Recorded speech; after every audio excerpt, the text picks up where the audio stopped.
सुंदरवन के जंगल में दो अनाथ पंछी रहा करते थे। वे बच्चे बड़े होते उससे पहले ही उनके माता पिता का निधन हो गया था। माता पिता के ना होने पर कोई भी पंछी उन पर ध्यान नहीं देते थे। कालू कौवा और चिंकू चिड़िया बहुत ही ज़्यादा मेहनती थे। उनको जो विद्या मालूम थी उसी से वो मिट्टी के खिलौने बनाकर बेचा करते थे। इस प्रकार थोड़े बहुत पैसे आ जाते जिससे कि वो अपना गुजारा करते थे। एक दिन कालू कौवा बहुत ही ज़्यादा भूखा था। सारा घर छान मारने के बाद भी उसे अनाज का एक भी दाना नहीं मिला। इतने में उसने चीकू चिड़िया को आते हुए देखा। वह तुरंत उसके पास जाकर बोला, एक दाना खाने की तलाश में मैंने पूरा घर छान मारा, लेकिन मुझे कहीं कुछ नहीं मिला। मैं बहुत ही ज्यादा भूखा हूँ। मैं बाहर जाके देखता हूँ कि कुछ मिलता है क्या। यह बोलकर कालू कौवा वहां से निकल जाता है। काम की तलाश करते करते वह एक कबूतर के पास जाता है। आंटी, मैंने सुना है कि आपका बहुत सारा व्यवसाय है। अगर आप चाहे तो मैं आपके घर में कोई भी काम कर लूंगा। मैं बहुत ही ज्यादा भूखा हूँ। इस तरह कालू कौवे ने बहुत आस लगाकर पूछा। हा हा हा हा। कालू कौवे, तुम कौन सा काम कर सकते हो? क्या तुम खेत जोत सकते हो? मैं भला तुम्हें कौन सा काम दे दूं? तुम तो कुछ भी नहीं कर सकते। तुम्हारे माता पिता मर गए हैं तो तुम भी क्यों नहीं उसी टाइम मर गए? तुम जिंदा क्यों हो? और अब मेरा टाइम बर्बाद नहीं करो। चलो भागो यहाँ से। जल्दी भागो, नहीं तो मैं तुम्हारा हाल बुरा कर दूंगा। जल्दी यहाँ से निकलो। कालू कौवा बहुत ही ज़्यादा दुखी होकर वहाँ से चला जाता है और रास्ते भर वो खुद को कोसते रहता है कि हमारी क्या गलती है। हमारे माता पिता हमें बचपन में ही छोड़ के चले गए और ये जो पंछी हैं इनको हम पे दया भी नहीं आती है। हम दोनों तो बिल्कुल अकेले ही पड़ गए हैं। इसमें हमारी क्या गलती है? हमारे ऊपर से तो माँ बाप का साया भी चला गया है और कोई हमारी मदद भी नहीं करता है।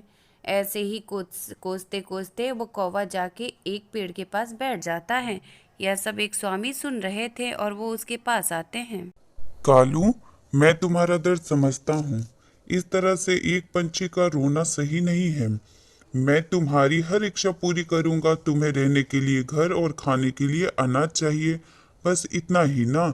अब तुम जिस टूटी फूटी घर में रह रहे हो वहां पर एक बहुत ही सुंदर सा मिट्टी का घर बन जाएगा। उस घर के कोने में तुम्हें एक अनाज का भंडार मिलेगा। अब तुम्हें अनाज के लिए जगह जगह भटक कर लोगों की बातें नहीं सुननी पड़ेगी और कोई जरूरत नहीं है बातें सुनने की। अब जब तक तुम घर पहुंचोगे ये सब पहले से ही वहां होगा। जाओ।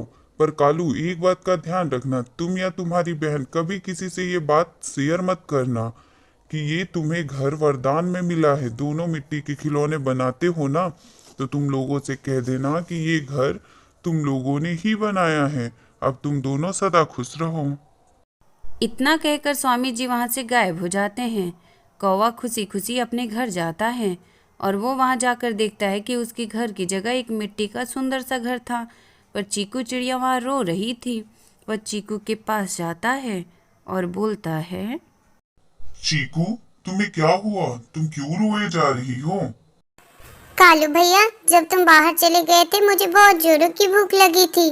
खाने को कुछ नहीं था, मैं भूख के मारे चकरा के गिर गई थी। जब मुझे होश आया तो मैंने देखा कि हमारे घोंसले की जगह पे किसी ने अपना घर बना लिया है। कालू भैया, अब हम लोग कहाँ रहेंगे? अरे चीकू, तुम रो नहीं, ये सारा हमारा ही है। ये घर भी हमारा है और अब हमें कहीं भी भटकने की जरूरत नहीं है। ये स्वामी जी ने हमें वरदान में दिया है। इस घर के एक कोने में एक अनाज का भंडारा है। चलो मैं तुम्हें दिखाता हूँ। अब हमें अनाज के लिए भी नहीं भटकना पड़ेगा। इस तरह वो दोनों खुश होकर घर के अंदर गए। वहां जाके उन्होंने देखा कि बहुत सारा अनाज पड़ा था और बहुत सारा फल भी था। वो दोनों मज़े से फल खाने लगे और उस दिन के बाद से वो दोनों को कभी किसी का ताना भी नहीं सुनना पड़ा और वो दोनों खुशी खुशी रहने लगे। एक जंगल में एक चिड़िया अपने दो बच्चों के साथ रहती थी। उसका घर बिल्कुल भी मजबूत नहीं था। उसका एक बस घोंसला था जो कि बारिश को नहीं सह सकता था। अचानक बारिश का मौसम आ गया और तेज बारिश होने लगी। बहुत रात तक बारिश होती रही। अचानक तेज तूफान चलने लगा और चिड़िया का घोंसला गिर गया। बच्चों को और चिड़िया को तो कुछ नहीं हुआ, लेकिन उनका घर टूट गया था। अब वो रात बिताए तो बिताए कहाँ, क्योंकि बारिश बहुत तेज हो रही थी।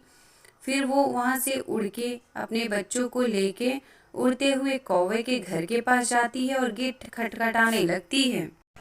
कालू भैया दरवाजा खोलिए, बारिश में मेरा घोंसला नीचे गिर गया है, जिसकी वजह से मेरे बच्चे भीग रहे हैं। मैं अपना घोंसला बना लूंगी, फिर मैं चली जाऊंगी। कालू भैया आज रात के लिए हमें आप अपने घर में रहने दें। चिड़िया, मेरे बच्चे अभी अभी सोए हैं। अगर मैं दरवाजा खोल दूंगा तो वो ठंडी के मारे जग जाएंगे। मैं दरवाजा नहीं खोल सकता हूँ। इतना कहकर कौवे ने दरवाजा नहीं खोला। चिड़िया उदास हो गई और वहां से चली गई।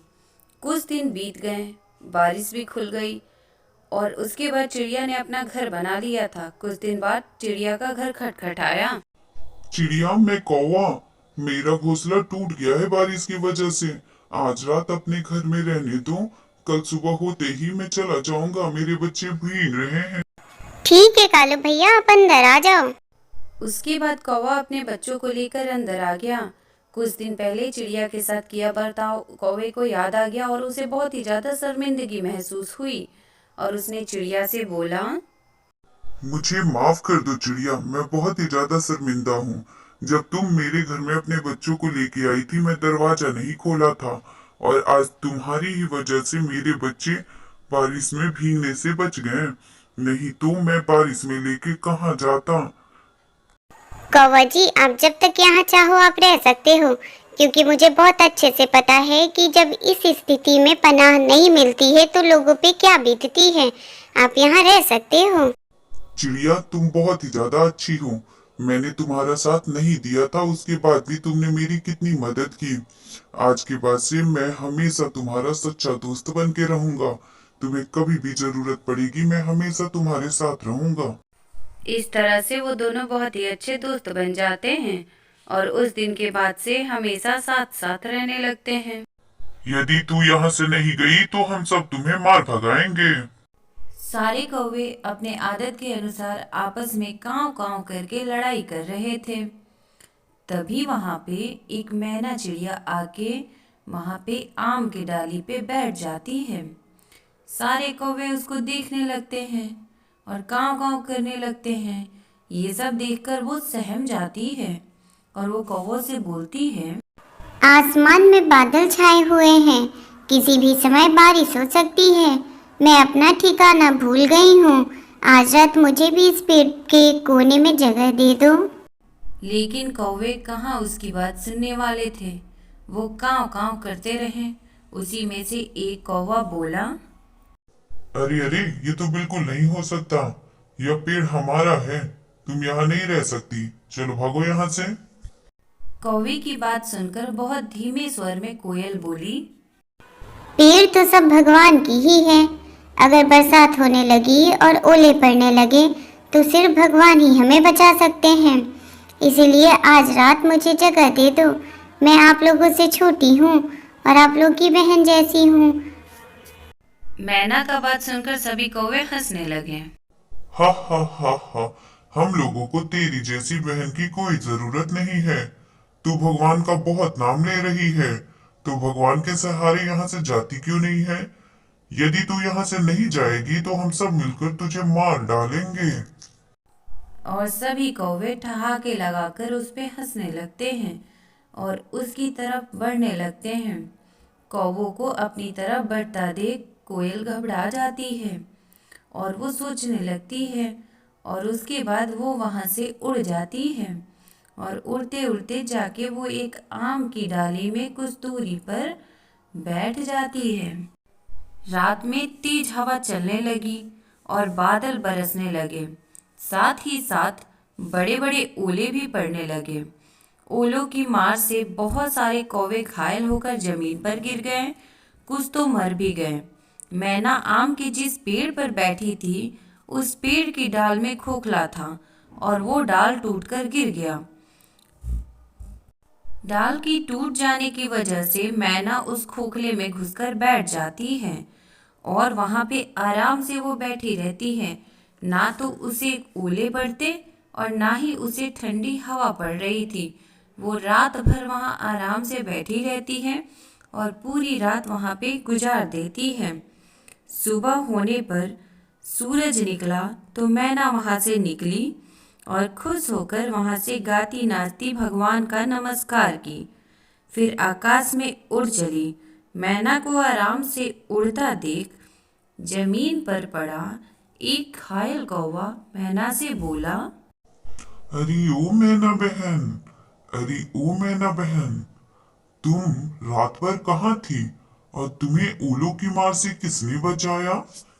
तुम्हें तो थोड़ी सी भी चोट नहीं लगी है।